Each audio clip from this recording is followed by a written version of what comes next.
নমস্কার, Rishibani institute of Vedic অ্যাস্ট্রোলজির পক্ষ থেকে স্বাগত জানাই আজকের জ্যোতিষ আলোচনায়। আমি শান্তনু আপনাদের সঙ্গে। আলোচ্য বিষয় বিশুদ্ধ জ্যোতিষ। মঙ্গল গ্রহ প্রবেশ করছেন সিংহ রাশিতে।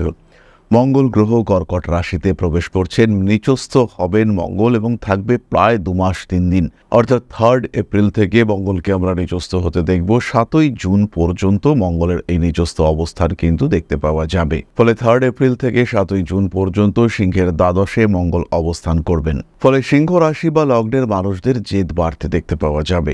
এমনিতেই তারা ভীষণ রিজিড, তার উপরে এখন আবার দ্বাদশে মঙ্গল, মাথা কিন্তু বেশ গরম থাকবে। এরই সঙ্গে সঙ্গে বাড়বে বিদেশ যাত্রার সম্ভাবনা। বিদেশে সেটেলমেন্টের সংযোগ চতুর্থপতি দ্বাদশে, সেটাও কিন্তু হওয়ার সম্ভাবনা তৈরি হতে দেখতে পাওয়া যাবে। বৈদেশিক যোগাযোগ বৃদ্ধি পাওয়ার সঙ্গে সঙ্গে ভাগ্য উন্নতির কারণে বিদেশ যাত্রা, ট্রান্সফার নিয়ে দূরে কোথাও চলে যাওয়ার সম্ভাবনা, নতুন চাকরি প্রাপ্তির সুযোগ ইত্যাদি সৃষ্টি হতে চলেছে। মঙ্গল দ্বাদশে প্রবেশের সঙ্গে সঙ্গে স্বামী অথবা স্ত্রীর স্বাস্থ্য নিয়ে অল্প বিস্তর দুশ্চিন্তা সৃষ্টি হতে পারে। একই সঙ্গে সঙ্গে রয়েছে মৃদু রক্তপাতের সম্ভাবনা। তবে বিরাট যে কিছু ভয়ঙ্কর ঘটবে তা কিন্তু একেবারেই নয়। সিংহ রাশি বা লগ্নের মানুষদের কর্মসংস্থানের সুযোগ বাড়তে দেখতে পাওয়া যাবে এবং কর্মসূত্রে দূরে কোথাও যাওয়ার প্রচেষ্টা, দূরে কোথাও বিদেশ যাত্রার চেষ্টা ইত্যাদি বাড়তে দেখতে পাওয়া যাবে। যেসব সিংহ রাশি বা লগ্নের মানুষদের বিয়ের কথাবার্তা এগিয়েও পিছিয়ে যাচ্ছিল, তাদের ক্ষেত্রে কিন্তু বিয়ের কথাবার্তা ফাইনালাইজ হওয়ার একটা সুযোগ এই সময় আসতে চলেছে।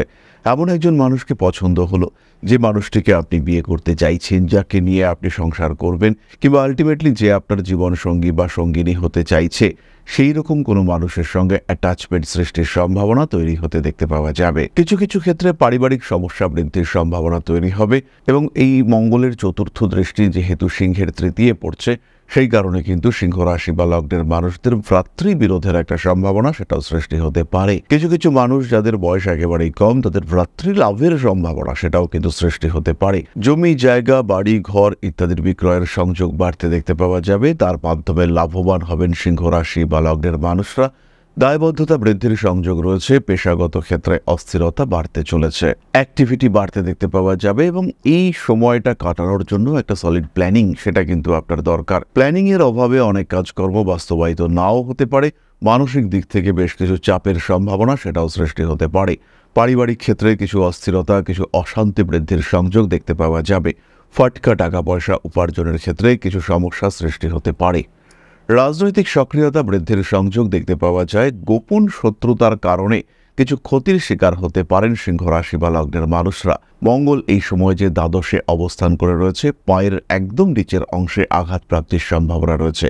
যদি কোনো মানুষ দুরারোগ্য ব্যাধিতে ভুগে থাকেন, যদি কোনো মানুষের বড় কোনো শারীরিক সমস্যা সৃষ্টি হয়ে থাকে, সেই ক্ষেত্রে তার শারীরিক অবস্থার আরও অবনতি হওয়ার সম্ভাবনা সেটা এই সময় সৃষ্টি হতে পারে। সিংহের ষষ্ঠ ভাব অর্থাৎ মকরের ওপরে এই মঙ্গলের সপ্তম দৃষ্টি থাকবে এবং এর ফলে সিংহ রাশি বা লগ্নের মানুষদের জ্বর হওয়া, পেটের কিছু সমস্যা ইত্যাদি সংযোগ দেখতে পাওয়া যাবে। এমন কিছু খাদ্য গ্রহণ করতে পারেন সিংহ, যার কারণে সিংহের শরীরের টেম্পারেচার বেড়ে যেতে পারে।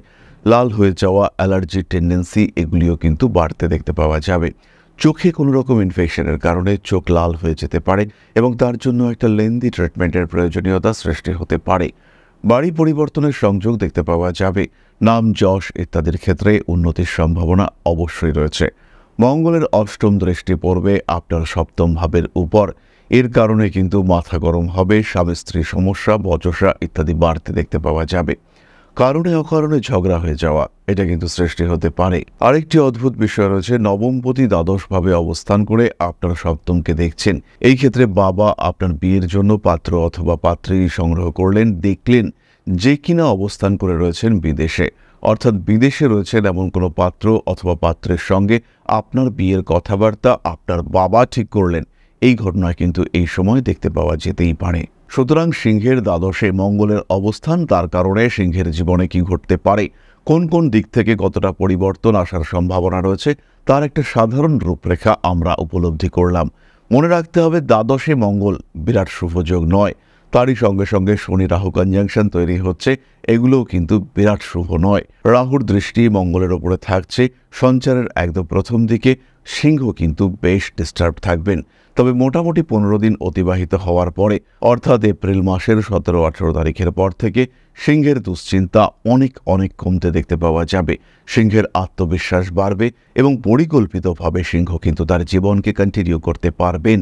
অসুবিধা থাকলেও তাকে নিয়ন্ত্রণে আনবার চেষ্টা করা যাবে, সেই চেষ্টায় সিংহ সাকসেসফুল হবেন, এই বিষয়ে নিশ্চিন্ত থাকা যায়। তাহলে এবার আমরা চলে আসবো নাক্ষত্রিক আলোচনায়। মঘা নক্ষত্রের মানুষদের অর্থহানির সম্ভাবনা বাড়তে দেখতে পাওয়া যাবে। বন্ধুদের সঙ্গে অশান্তি অস্বস্তি, ভ্রাতৃবিরোধের সম্ভাবনা রয়েছে। মায়ের শরীর স্বাস্থ্যের উন্নতির কারণে মানসিক স্বাচ্ছন্দ্য বৃদ্ধির সংযোগ, পেটের সমস্যায় ভুগতে পারেন। পূর্ব ফাল্গুনী নক্ষত্রের মানুষদের বিলাসিতা বাড়বে এবং তার সঙ্গে সঙ্গে বিদেশ যাত্রার একটা পরিকল্পনা পূর্ব ফাল্গুনী করতে পারেন। রাজনৈতিক সক্রিয়তা বাড়তে দেখতে পাওয়া যাবে। জীবনে গোপন কোনো বিষয়ের কারণে অস্বস্তি বাড়তে চলেছে। ফাটকা টাকা পয়সা উপার্জনের কারণে কিছু সমস্যা সৃষ্টি হতে পারে। আইনি জটিলতা থেকে নিজেকে মুক্ত করার চেষ্টা অবশ্যই করতে হবে। জীবনে কিছু বাধা বিপত্তি ইত্যাদি আসতে পারে। ঠান্ডা লাগার কারণে কষ্টপ্রাপ্ত হতে পারেন আপনি। অনৈতিক সমস্ত কার্যাবলী থেকে নিজেকে গুছিয়ে রাখার একটা চিন্তা, এটা আপনার অবশ্যই করা উচিত। পরবর্তী নক্ষত্র উত্তর ফাল্গুনী। বন্ধুদের সঙ্গে অ্যাটাচমেন্ট বাড়বে। সোশ্যাল মিডিয়ায় জনপ্রিয়তা সৃষ্টি হতে চলেছে। আগুন থেকে সাবধান হতে হবে। হাত থেকে গরম জল পড়ে যাওয়া, নিজের পায়ে ছ্যাঁকা লাগা ইত্যাদির সম্ভাবনা কিন্তু রয়েছে। শরীরে কিছু ইনফেকশন আপনাকে কষ্ট দিতে পারে। অর্থভাগ্য এই সময় আরেকটু বেটার হওয়ার সম্ভাবনা রয়েছে। আটকে থাকা ব্যবসায়িক কাজকর্ম এগিয়ে যেতে দেখতে পাওয়া যাবে। গুপ্ত শত্রুতার কারণে সমস্যাগ্রস্ত হয়ে পড়তে পারেন। মানসিক অবসন্নতা থেকে মুক্তির সম্ভাবনা দেখতে পাওয়া যায়। রাজনৈতিক সক্রিয়তা বাড়তে চলেছে। ফাটকা টাকা পয়সা উপার্জনের ক্ষেত্রে কিছু বাধা আসতে পারে। এরপরে আমরা চলে আসব প্রতিকার সংক্রান্ত আলোচনায়। সিংহ রাশি সিংহ লগ্নের মানুষজন সমস্যা থেকে মুক্তি পাওয়ার জন্য, শরীরকে ভালো রাখার জন্য, নিজের পারিপার্শ্বিক পরিস্থিতির উপরে একটু নিয়ন্ত্রণ নিয়ে আসবার জন্য ধারণ করতে পারেন সানস্টোন ব্রেসলেট। তার সঙ্গে সঙ্গে অবশ্যই একমুখী রুদ্রাক্ষের ধারণ আপনাদেরকে সাফল্য এনে দেবে। দ্বিতীয় যে কাজটি করা যেতে পারে সেটি হলো প্রতিনিয়ত সূর্য প্রণাম আপনাকে অনেকটাই সাপোর্ট এনে দেবে। সূর্য প্রণামের সঙ্গে সঙ্গে সূর্যার্ঘ্য প্রদান, সেটাও কিন্তু আপনার জন্য অত্যন্ত শুভ। পাঠ করতে পারেন মহামৃত্যুঞ্জয় মন্ত্র। বিশেষ করে যাদের শরীর খারাপ রয়েছে তারা কিন্তু অবশ্যই মহামৃত্যুঞ্জয় মন্ত্র পাঠ করতে পারেন। গোপন শত্রুতা এড়িয়ে চলবার চেষ্টা করতে হবে এবং নিজের কাজকর্মের জন্য একটা সঠিক সুস্থ প্ল্যানিং করতে হবে। সেই ক্ষেত্রে সমস্যা, বাধা, বিপত্তি এগুলো থেকে আপনি নিজেকে মুক্ত রাখতে পারবেন। তাহলে এবার আমরা চলে আসব আলোচনার পরবর্তী পর্যায়ে, অর্থাৎ আপনাদের প্রশ্নে জ্যোতিষের উত্তর। তবে তার আগে ছোট্ট একটি বিষয় আপনাদের সঙ্গে শেয়ার করতে চাইব। কেমন আছেন আপনারা? ছোট্ট একটা সুখবর নিয়ে আমি আজকে আপনাদের সঙ্গে। আগামী মে মাস থেকে আমরা থাকছি দুর্গাপুরে, এবং দুর্গাপুর থেকে যারা আমাদের সঙ্গে সাক্ষাৎ করতে চাইছিলেন কিন্তু অনলাইন ছাড়া কোনো রাস্তা ছিল না, তারা কিন্তু সরাসরি আমাদের সঙ্গে দুর্গাপুরেও মিট করতে পারবেন। দুর্গাপুরে আমাদের সঙ্গে কথা বলা যাবে এবং দুর্গাপুরে আমরা থাকছি আগামী মে মাস থেকে। তাহলে দেরি না করে আজই বুকিং করুন আপনার অ্যাপয়েন্টমেন্ট। জীবনে পরিবর্তন নিয়ে আসার জন্য, জীবনের সমৃদ্ধিকে ধরে রাখার জন্য এবং আরেকটু বাড়িয়ে তুলবার জন্য অবশ্যই যোগাযোগ করুন ঋষিবাণী ইনস্টিটিউট অব ভেদিক অ্যাস্ট্রোলজির সাথে। তাহলে আবার আমরা ফিরে আসি মূল আলোচনা প্রসঙ্গে। আপনাদের প্রশ্নে জ্যোতিষের উত্তর প্রশ্ন করেছেন সুচিত্রা অধিকারী। স্যার, আমার কোশ্চেনের আনসার দিন প্লিজ। 13/11/2003, সময় হলো 3টে, জন্মস্থান কলকাতা। স্যার, জব কবে হবে, ম্যারেজ কবে হবে? সুচিত্রা, এই বছর শেষের দিকে চাকরি প্রাপ্তির সম্ভাবনা রয়েছে, তবে এই চাকরি কিন্তু খুব যে স্টেবল হবে তা কিন্তু নয়। তোমার 25 এবং 27 বছর বয়সে স্টেবিলিটি বাড়তে দেখতে পাওয়া যাবে এবং সেই সময় থেকেই তুমি স্থিতিশীল হতে পারবে। সাকসেস রেট তোমার যথেষ্টই বেশি, কিন্তু সেলফ এস্টিমের অভাব রয়েছে। নিজেকে আরেকটু গ্রুম করে নেওয়া অবশ্যই তোমার জন্য প্রয়োজন রয়েছে। 24 বছর বয়সে বিবাহ যোগ দেখতে পাওয়া যায়।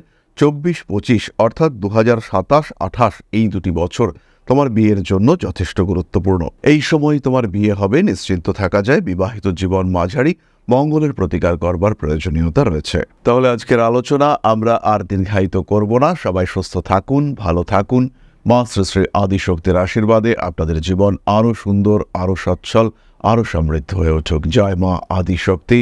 নমস্কার।